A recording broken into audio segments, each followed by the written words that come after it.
Curso Básico de Espiritismo, Livro 1, com Tatiana Benites, baseado nos livros da Federação Espírita do Estado de São Paulo, FES.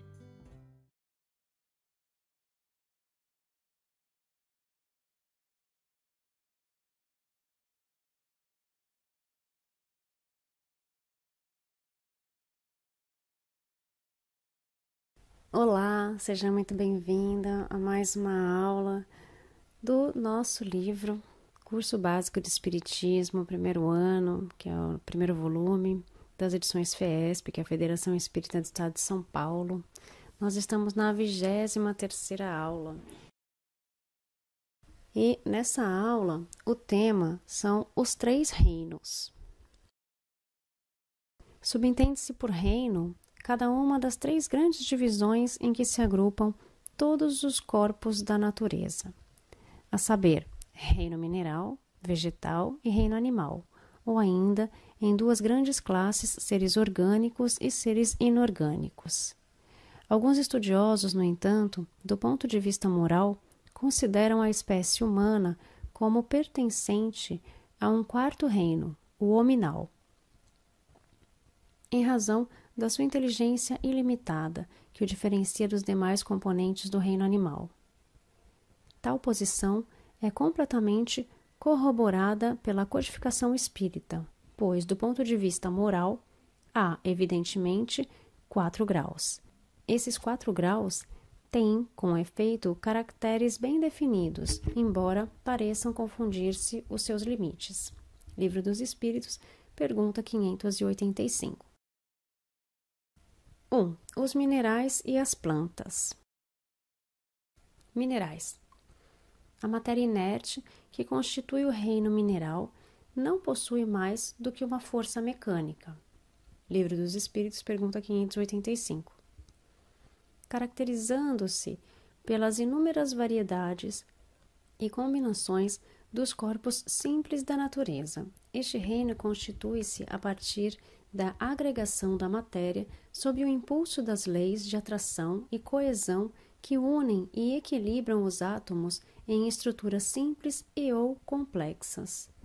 Muito embora compostos por matéria inerte e, portanto, sem vitalidade, já neste reino encontra-se latente o suporte necessário à manifestação da vida que irá despontar no reino vegetal. Plantas. As plantas compostas de matéria inerte são dotadas de vitalidade. Livro dos Espíritos, pergunta 585. E, embora possuindo fisiologia específica, não têm consciência de sua existência, não pensam e não têm mais do que vida orgânica. Assim, não experimentam sensações nem sofrem quando são mutiladas. São fisicamente afetadas por ações sobre a matéria, mas não têm percepções. Por conseguinte, não têm a sensação de dor. Livro dos Espíritos, pergunta 587. A força observada pelos botânicos que atrai as plantas umas às outras não constitui manifestação de vontade. Trata-se tão somente de uma força mecânica da matéria que age na matéria. Elas não poderiam opor-se. Livro dos Espíritos, pergunta 588.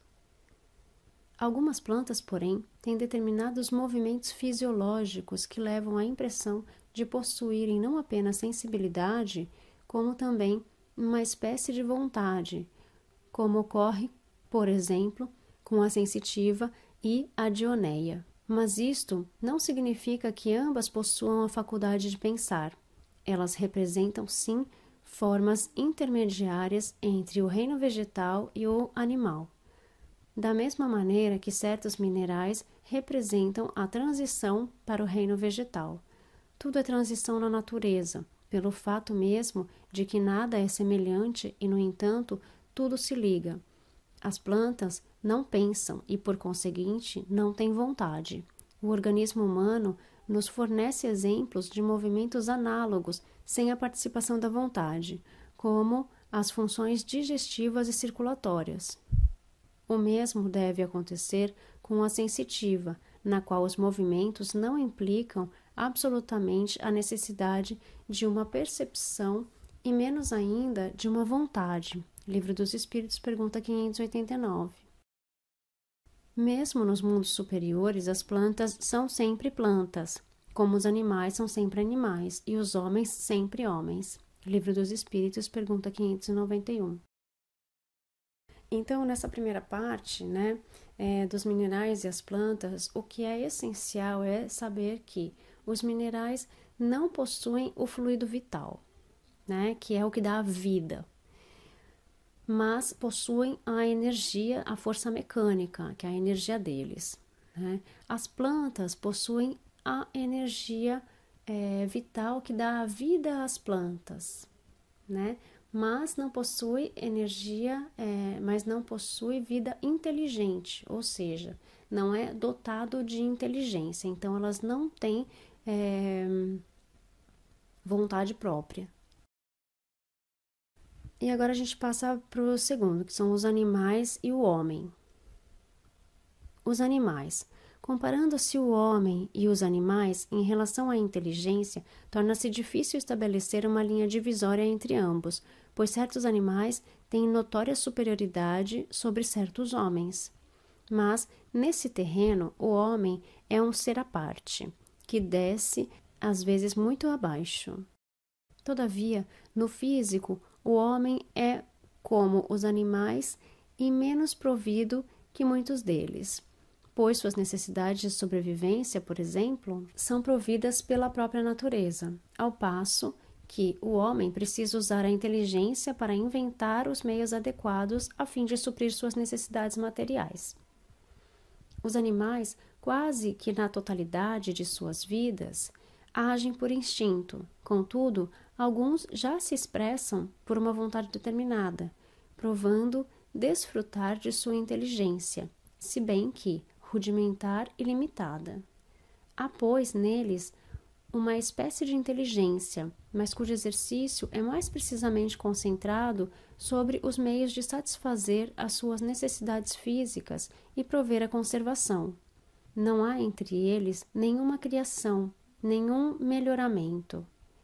Mesmo o progresso que realizam pela ação do homem é efêmero e puramente individual, porque o animal, abandonado a si próprio, não tarda a voltar aos limites traçados pela natureza. Livro dos Espíritos, pergunta 593. Eles também não possuem uma linguagem formada de sílabas e palavras, mas têm outras formas de se comunicarem, sempre adequadas aos limites restritos de suas necessidades. Na ausência de voz, compreendem-se por outros meios, assim como os homens, quando mudos, usam a mímica. Sendo-lhes facultada a vida de relação, possuem meios de se prevenirem e de exprimirem as sensações que experimentam. É por isso que os peixes comunicam-se entre si, da mesma forma que as baleias e outros animais, pois a linguagem não é privilégio exclusivo do homem. Ocorre que a linguagem dos animais é instintiva e limitada pelo círculo exclusivo das suas necessidades e das suas ideias, enquanto a do homem é perfectível e se presta a todas as concepções de sua inteligência. Livro dos Espíritos, pergunta 594-A. Em relação à aptidão que certos animais denotam de imitar a linguagem humana, deve-se ao fato de haver uma certa conformação dos órgãos vocais, e é por isso que, levados pelo instinto da imitação, chegam à linguagem e aos gestos dos homens, como é o caso de algumas aves e dos símios. Apesar de não desfrutarem do livre-arbítrio, os animais não são simples máquinas. Têm liberdade de ação, embora limitada e restrita aos atos da vida material, pois possuem uma inteligência igualmente limitada, que os possibilita para tal. No entanto, se possuem uma inteligência que lhes faculta certa liberdade de ação, é porque há neles um princípio independente da matéria e que sobrevive ao corpo. A tal princípio pode-se didaticamente chamar de alma, mas é inferior à do homem. Há entre a alma dos animais e do homem tanta distância quanto entre a alma do homem e Deus.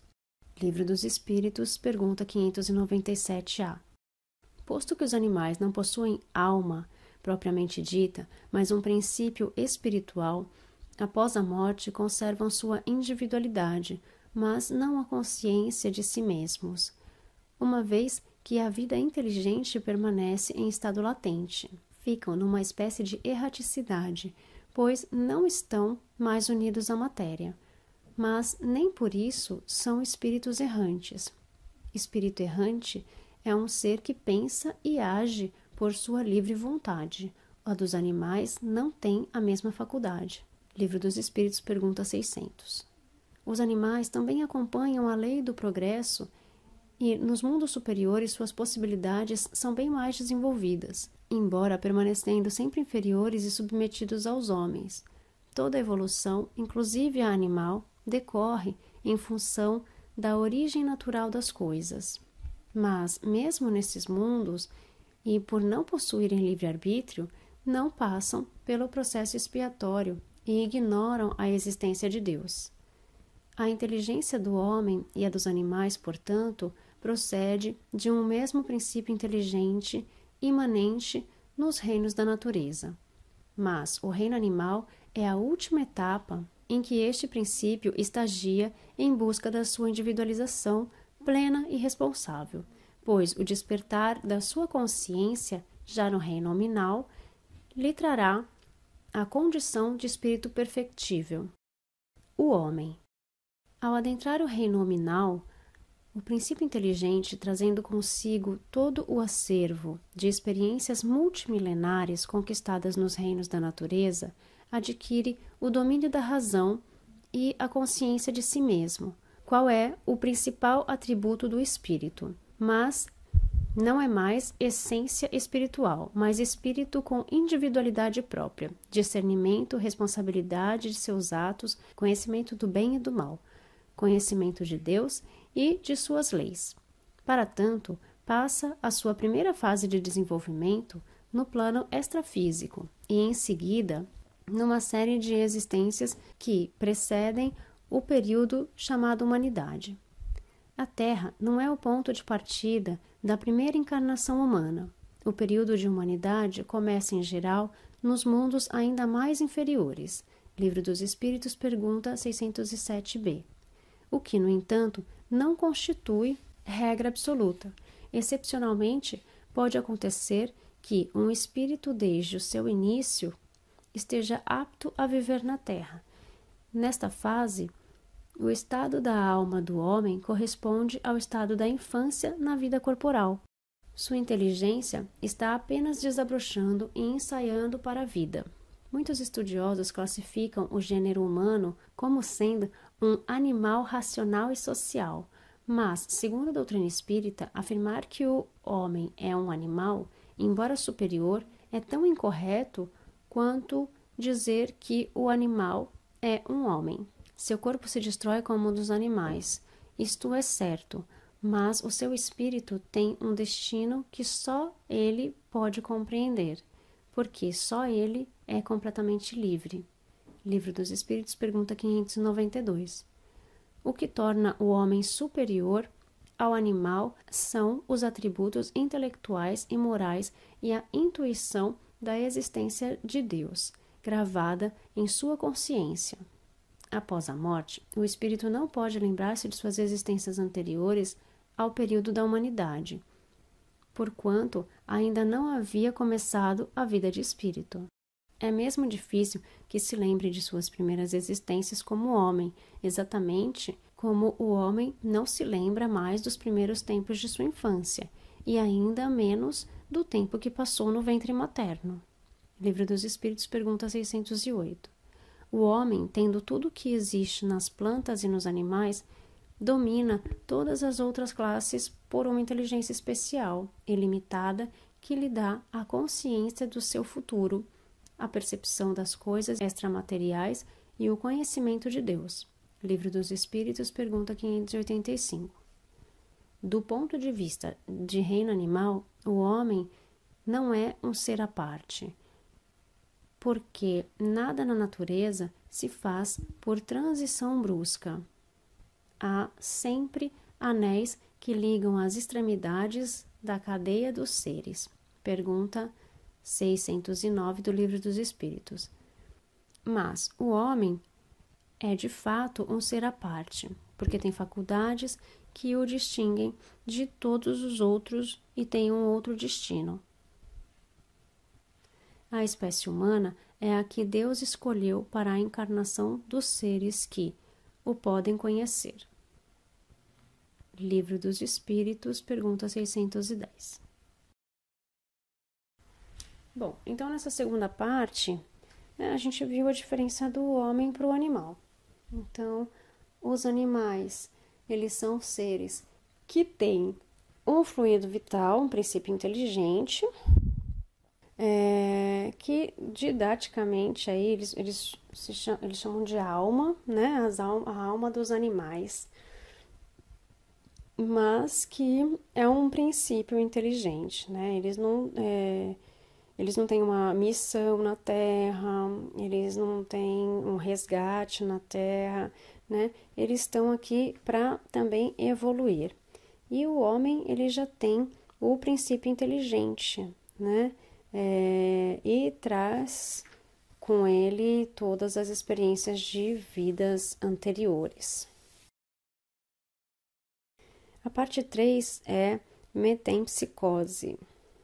A metempsicose é a teoria da transmigração da alma de um corpo para outro, inclusive em animais, aceita por muitos povos da antiguidade, principalmente a Índia e o Egito. Foi também introduzida na Grécia Antiga por Pitágoras, constitui-se num dos fundamentos da religião bramânica. Numa análise superficial, poder-se-ia entender que a tese da doutrina espírita relativa à origem do princípio inteligente, que estagia nos 3 reinos da natureza para aflorar suas potencialidades no reino hominal, seria a consagração da teoria da metempsicose. Os espíritos, no entanto, explicam: 2 coisas podem ter a mesma origem e não se assemelharem em nada mais tarde. Quem reconheceria a árvore, suas folhas, suas flores e seus frutos no germe informe que se contém na semente de onde saíram? No momento em que o princípio inteligente atinge o grau necessário para ser espírito e entra no período de humanidade, não tem mais relação com o seu estado primitivo e não é mais a alma dos animais, como a árvore não é a semente.